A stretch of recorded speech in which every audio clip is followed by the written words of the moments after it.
Perkenalkan, nama saya Oktaviana Yolo dengan NIM 01 2019 0139. Kelas D, semester 4. Saya mahasiswa dari kampus Institut Agama Kristen Negeri Kupang.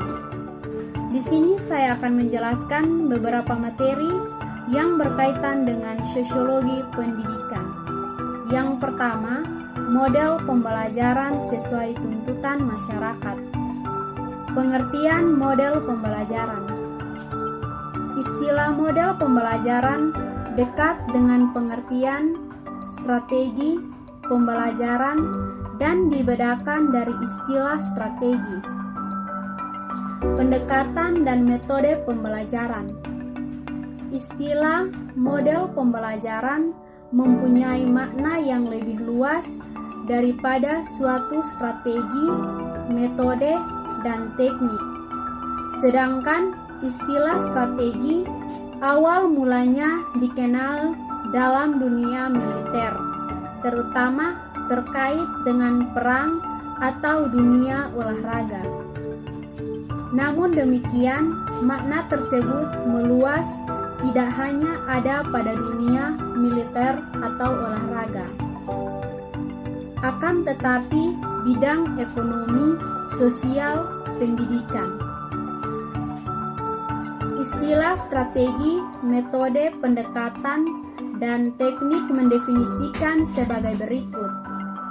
Yang pertama, strategi pembelajaran adalah seperangkat kebijaksanaan yang terpilih yang telah dikaitkan dengan faktor yang menentukan warna atau strategi tersebut, yaitu pemilihan materi pembelajaran, guru atau siswa, pengaji materi pembelajaran, perorangan atau kelompok, atau belajar mandiri.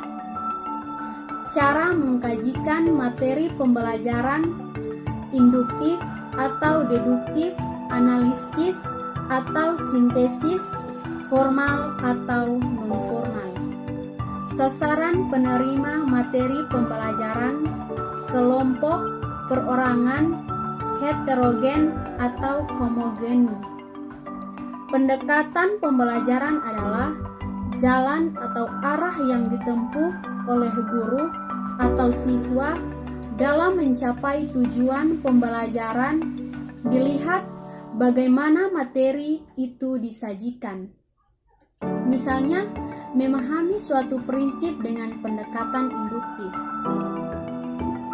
Kedudukan model pembelajaran menyebutkan strategi pembelajaran adalah suatu siasat melakukan kegiatan pembelajaran yang bertujuan mengubah keadaan pembelajaran menjadi pembelajaran yang diharapkan. Untuk dapat mengubah keadaan itu, dapat ditempuh dengan berbagai pendekatan pembelajaran lebih lanjut. Dalam proses pembelajaran, dikenal beberapa istilah yang memiliki kemiripan makna, sehingga seringkali orang merasa bingung untuk membedakannya. Istilah-istilah tersebut adalah: yang pertama, pendekatan pembelajaran; yang kedua, strategi pembelajaran; yang ketiga, metode pembelajaran; yang keempat, teknik pembelajaran; yang kelima, teknik pembelajaran dan model pembelajaran. Yang kedua, hubungan antara sekolah, keluarga, dan peserta didik. Pengertian, tujuan, dan fungsi. Pengertian sekolah. Sekolah ialah suatu lembaga pendidikan yang dirancang secara khusus untuk mendidik siswa atau murid dalam pengawasan para pengajar atau guru. Fungsi dan tujuan sekolah adalah mengembangkan potensi peserta didik agar menjadi manusia yang beriman dan bertakwa kepada Tuhan Yang Maha Esa, berakhlak mulia, sehat, berilmu, cakap, kreatif, mandiri, dan menjadi warga negara yang demokratis serta bertanggung jawab. Pengertian keluarga. Keluarga adalah unit terkecil dari masyarakat yang terdiri atas kepala keluarga dan beberapa orang yang terkumpul dan tinggal di suatu tempat di bawah suatu atap dalam keadaan saling ketergantungan. Tujuan keluarga menciptakan peranan-peranan sosial bagi anggota keluarga yang terdiri dari ayah, ibu, dan anak. Memelihara suatu kebudayaan bersama yang diperoleh dari kebudayaan umum. Membentuk kepribadian manusia. Fungsi dari keluarga, fungsi agama keluarga menjadi tempat di mana nilai agama diberikan, diajarkan, dan dipraktikkan. Fungsi kasih sayang. Sejak bayi dilahirkan, sejak itu pula ia mengenal kasih sayang. Fungsi perlindungan, fungsi sosial budaya, fungsi reproduksi, fungsi sosialisasi, dan pendidikan, fungsi ekonomi, fungsi pembinaan lingkungan. Pengertian anak didik. Peserta didik adalah anggota masyarakat yang berusaha mengembangkan potensi diri melalui proses pembelajaran pada jalur pendidikan, baik pendidikan informal, pendidikan formal maupun pendidikan non-formal. Pada jenjang pendidikan dan jenis pendidikan tertentu, tujuan peserta didik atau anak didik. Tujuan hubungan keluarga dengan sekolah sebagai lingkungan pendidikan yang terorganisasi secara sistematis. Sekolah merupakan wadah yang menempatkan anak dalam kelompok-kelompok tertentu. Berbeda dengan sekolah di dalam keluarga, anak menempati subordinat di bawah kendali orang tua dan tidak mendapatkan hubungan sebagaimana yang ia dapatkan dalam lingkungan sebaya di sekolah. Peserta didik. Semua hal yang sangat perlu juga diperhatikan oleh seorang pendidik dalam membimbing peserta didik adalah kebutuhan mereka. Membagi kebutuhan manusia dalam dua kebutuhan pokok, yaitu kebutuhan primer dan kebutuhan jasmani seperti makanan, minuman, seks, dan sebagainya. Kebutuhan sekunder yaitu kebutuhan rohaniah. Selanjutnya, ia membagi kebutuhan kerohaniah kepada beberapa macam, yaitu kebutuhan kasih sayang, kebutuhan akan rasa aman, kebutuhan akan rasa harga diri, kebutuhan akan rasa bebas, kebutuhan akan sukses, kebutuhan akan sesuatu kekuatan atau pengendalian diri manusia seperti pengetahuan lain yang ada pada setiap manusia berakal. Etika Kristen dalam teknologi. Teknologi dalam pandangan iman Kristen, teknologi secara umum berarti suatu kecakapan dan kemampuan manusia untuk menguasai aspek-aspek kehidupan. Menurut iman Kristen, teknologi adalah suatu segi yang sangat berharga dan kehidupan manusia. Pengaruh teknologi sebenarnya tidaklah menjadi momok yang menakutkan bagi kemajuan iman Kristen. Firman Tuhan dapat dipertahankan dengan hidup beriman, hidup kudus, hidup berkorban, bahkan hidup dalam persekutuan dengan Tuhan. Teknologi dan iman Kristen dapat menjadi sahabat yang karib. Teknologi banyak membantu manusia.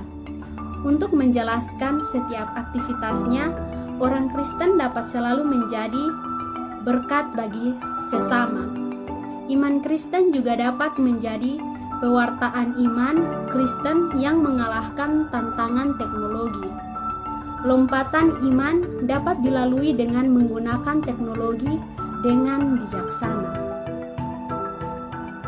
Hubungan sosiologi pendidikan dengan ilmu PAK. Pengertian sosiologi pendidikan. Sosiologi pendidikan merupakan suatu yang khusus.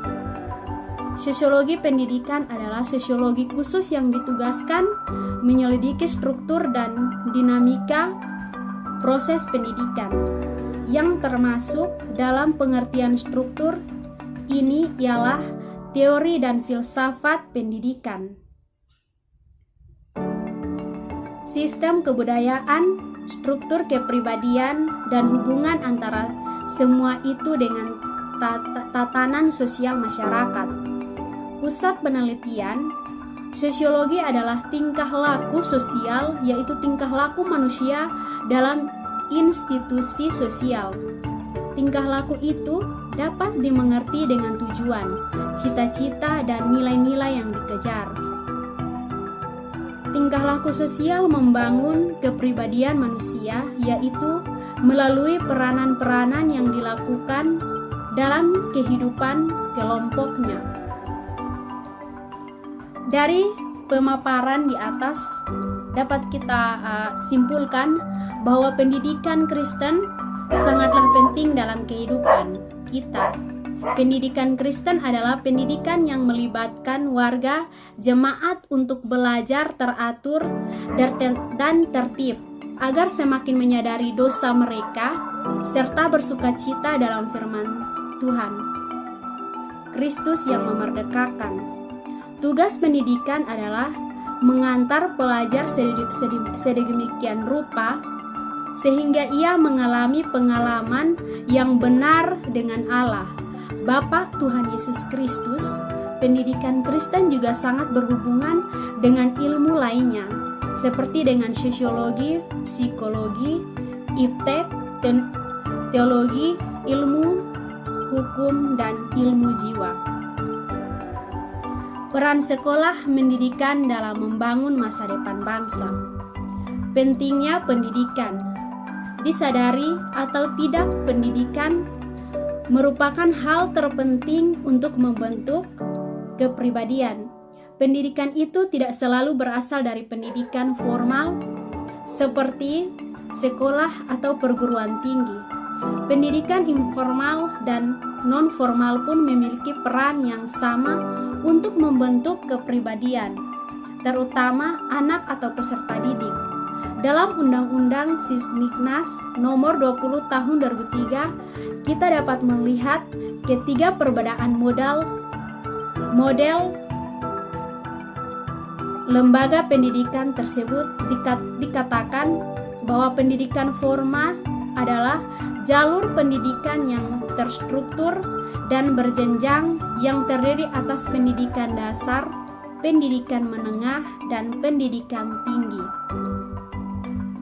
Untuk menjadi bangsa yang maju dan bermartabat di tengah perkembangan perekonomian global yang sangat pesat, maka peran pendidikan sangatlah tergantung pada faktor manusia atau kualitas sumber daya manusia yang dimiliki bangsa Indonesia. Karena itu, salah satu cara untuk bisa mengatasi berbagai persoalan yang terjadi, baik persoalan politik, ekonomi, dan sosial, budaya, serta masalah dekadensi moral khususnya di kalangan para pelajar, maka dibutuhkan penguatan karakter yang kuat dan yang didasarkan berbagai jenis pendidikan, formal, informal, dan non-formal, serta pada berbagai jenjang pendidikan, mulai dari pendidikan besar, menengah, dan pendidikan tinggi.